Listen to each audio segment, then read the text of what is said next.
देखिए ऐसा है कि जो लोग ये एतराज करते हैं ना कि आप सल्लल्लाहु अलैहि वसल्लम ने हजरत आयशा सिद्दीका रजी अल्लाह अन्हा से निकाह किया 6 साल की उम्र में और रुखसती हजरत आयशा की हुई 9 साल की उम्र में, जो ये एतराज कर रहे हैं वो दरअसल आप सल्लल्लाहु अलैहि वसल्लम की शख्सियत पर ही एतराज नहीं कर रहे हैं।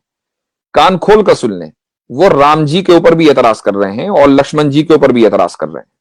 और इसको सुन लीजिए क्यों। उसकी वजह यह है कि सोशल मीडिया पर जो नौजवान टाइम वेस्ट करते हैं, अपना जॉब वॉब तो है नहीं, तो अब जो यहां आकर टाइम वेस्ट करते हैं उन्होंने कोई स्टडी नहीं की, अपने मजहब के बारे में उनको पता नहीं है, 2-4 वीडियोस देख लेते हैं और उसके बाद वो एतराज करने लग जाते हैं, ऑब्जेक्शन करने लग जाते हैं। तो आप सल्लल्लाहु अलैहि वसल्लम पर तो ये एतराज बाद में होगा, ये एतराज आप पहले राम जी पर कर रहे हैं और उसके साथ साथ आप लक्ष्मण जी पर कर रहे हैं। और मैं जो यहां आपको जवाब देने वाला हूं, उस जवाब से आप न सिर्फ ये कि हम आप सल्लल्लाहु अलैहि वसल्लम का दिफा और डिफेंड करेंगे, बल्कि राम जी और लक्ष्मण जी को भी डिफेंड करेंगे। ये भी सुन लीजिए। सबसे पहले तो मैं आपको यह बताऊं कि आप राम जी पर एतराज क्यों कर रहे हैं। इसलिए कि अगर आप अपने मजहब की किताबें पढ़ेंगे तो आपको अंदाजा होगा कि राम जी ने जो सीता जी से शादी की थी तो उस वक्त सीता जी की उम्र क्या थी? 6 साल थी। ठीक है। कैसे?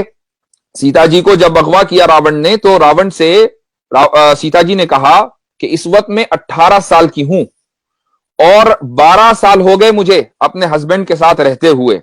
आप जब जरा ये कैलकुलेट करेंगे तो आपको पता चलेगा कि सीता जी ने जिस वक्त शादी की थी तो सीता जी की उम्र क्या थी?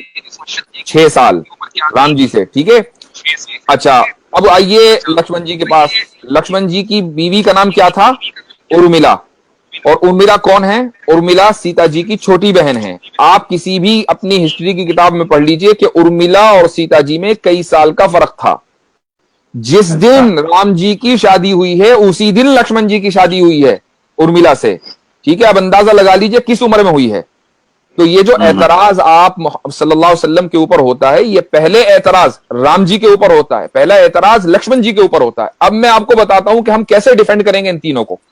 जी। मैंने एतराज नहीं किया, ये एतराज मुसलमान की तरफ से नहीं है, हम डिफेंड करने के लिए आए हैं। इसलिए कि हमारे नजदीक जितने भी मजहब की मुकद्दस शख्सियात हैं वो सब मुकद्दस हैं। एग्जैक्टली। ठीक है। हम किसी के ऊपर कीचड़ उछालना ना हमारे मजहब ने सिखाया है और ना हम ये कभी रहती दुनिया तक कर सकते हैं। देखिए, सब जो बात है वो ये कि इस्लाम में शादी की जो यानी जो रूल है वो ये है कि मर्द और औरत दोनों जिस्मानी तौर पर फिट हो, फिजिकली फिट हो, मेंटली फिट हो। ठीक है। उसके लिए कोई एज मुतय्यन नहीं है। ये फिजिकल फिट होना किसी भी एज में हो सकता है। ये डिपेंड करता है कि वो लोग किस इलाके से ताल्लुक रखते हैं और किस जमाने में रहते हैं। मसलन आज अगर आप मेडिकल साइंस को देखें तो आप किसी भी डॉक्टर से पूछिए, अगर कोई लड़की आज के दौर में 9 साल की उम्र में फिजिकली फिट हो रही है, ठीक है, तो वो डॉक्टर के लिए कोई हैरत की बात नहीं है। यानी कोई हैरत की बात नहीं है। हो सकता है फिजिकली फिट हो, मेंटली फिट हो। और अच्छा, आए दिन ऐसा होता रहता है। हाँ, अगर 9 साल से कम उम्र में वो फिजिकली फिट हो रही है, यानी, और फिजिकली फिट होने का क्या मतलब है? उसको मेंस्ट्रुएशन आ रहे हैं, उसका मंथली साइकिल शुरू हो रहा है। ठीक है। तो अब वो डॉक्टर के लिए एक फिक्र की बात होगी, भाई इतनी जल्दी ये कैसे हो रहा है। एक बात।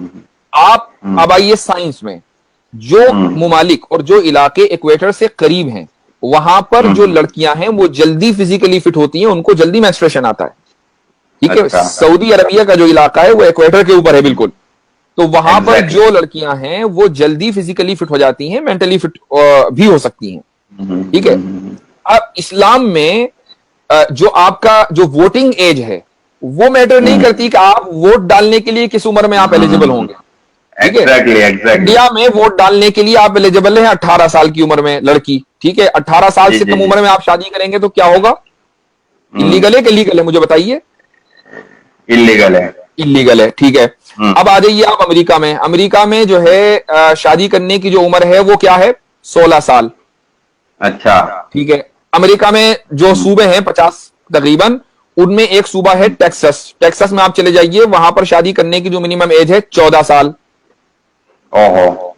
रोमन एम्पायर में चले जाइए, इस्लाम से पहले, ठीक है, आप सल्लल्लाहु अलैहि वसल्लम से पहले, तो वहां पर शादी करने की मिनिमम एज थी, एवरेज एज, मिनिमम नहीं, एवरेज एज थी 12 साल। और जो शरीफों के घर की लड़कियां होती थी वो और कम उम्री में शादी कर लेती थी। हजरत मरियम अलैहिस्सलातु वस्सलाम जब प्रेग्नेंट हुई हजरत ईसा से, तो उस वक्त हजरत मरियम की उम्र कितनी थी? 13 साल। ठीक है, अब आप आइए चाइना में जो मिनिमम एज है लड़की की शादी करने की वो है 21 साल। अच्छा। अब एक लड़की इंडिया की है, उसने 18 साल की उम्र में शादी की, जाके चाइना में सेटल हो गई, तो चाइना के एतबार से तो वो फिजिकली एबल ही नहीं है शादी करने की। तो इसका मतलब यह हुआ कि हर मुल्क का अपना अपना अलग कानून है। इस्लाम का कानून यह है कि लड़की फिजिकली और मेंटली एबल होनी चाहिए। हजरत आयशा रज़ी अल्लाहु अन्हा 9 साल की उम्र में फिजिकली और मेंटली एबल हो गई थी, जिस तरीके से सीता जी 6 साल की उम्र में हो गई थी। ठीक है, अब जब आप सल्लल्लाहु अलैहि वसल्लम की, अच्छा एक चीज और, कुछ लोग ये कहते हैं नबी करीम सल्लल्लाहु अलैहि वसल्लम की शान में गुस्ताखी करते हुए कि अलियास बिल्लाह आप पेडोफाइल थे। पेडोफाइल एक टर्म है, इसका मतलब ये होता है कि वो लोग जो सेक्सुअली माइनर्स से अट्रैक्ट हों। ठीक है, मैं ये पूछता हूं कि अगर खुदा ना खास्ता अलियास बिल्लाह 100 मरतबा अगर इस इल्जाम में जर्रा बराबर भी कहीं हकीकत होती, तो आप सल्लल्लाहु अलैहि वसल्लम 6 साल की उम्र में हजरत आयशा से निकाह करने के बाद 3 साल इंतजार क्यों करते भाई? 3 साल इंतजार किस लिए किया? इसलिए किया ना कि फिजिकली और मेंटली जो है वो मैच्योर हो जाए। एग्जैक्टली। के बाद रुखसती हुई। अच्छा, अब यहां सवाल ये होता है कि भाई चलो 9 ही साल क्यों, 2-4 साल और इंतजार कर लेते अगर 3 साल किया था। उसकी भी एक हिकमत है। उसकी वजह यह है कि नबी करीम सल्लल्लाहु अलैहि वसल्लम के घर में एक ऐसी फैमिली मेंबर का होना जरूरी था कि जो बाहर के असरात से महफूज रहे, ताकि आप सल्लल्लाहु अलैहि वसल्लम की जो पूरी फैमिली लाइफ है वो उसको जू का तू रिकॉर्ड कर ले। अब अगर एक औरत 18 की, 20 साल की, 22 साल की उम्र की किसी घर में आएगी तो वो बाहर के असरात से महफूज नहीं, उसका अपना एक कल्चर होगा, उसका अपना एक बैकग्राउंड होगा, उसका अपना एक सोचने का अंदाज होगा। ठीक है, तो वो मुकम्मल फैमिली लाइफ को रिकॉर्ड करने के लिए अपने आप को डेडिकेट नहीं कर सकेगी। यही वजह है कि इस्लाम में आधा इल्म तो हजरत आयशा रज़ी अल्लाहु अन्हा से हमने लिया है। जी, और बहुत सारी हदीसें हैं जो माँ ईसा से वाबस्ता है कि भाई एक बार आखिरी सुन लीजिए, आप आखिरी बात सुन लीजिए। जब किसी लड़की का रेप होता है ना बचपन में, 6 साल, 8 साल, 9 साल की उम्र में, तो मुझे बताइए कि उस लड़की का जो फिजिकल और मेंटल ग्रोथ है ना वो तकरीबन रुक जाता है। वो लड़की जो है बिल्कुल डिसफंक्शनल हो जाती है, अब वो किसी काम की नहीं रहती, जो अब उसको बल्कि साइकोलॉजिकल थेरेपी की जरूरत पड़ती है अगर उसके साथ ऐसा हो जाए और वो अपनी जिंदगी बचा ले।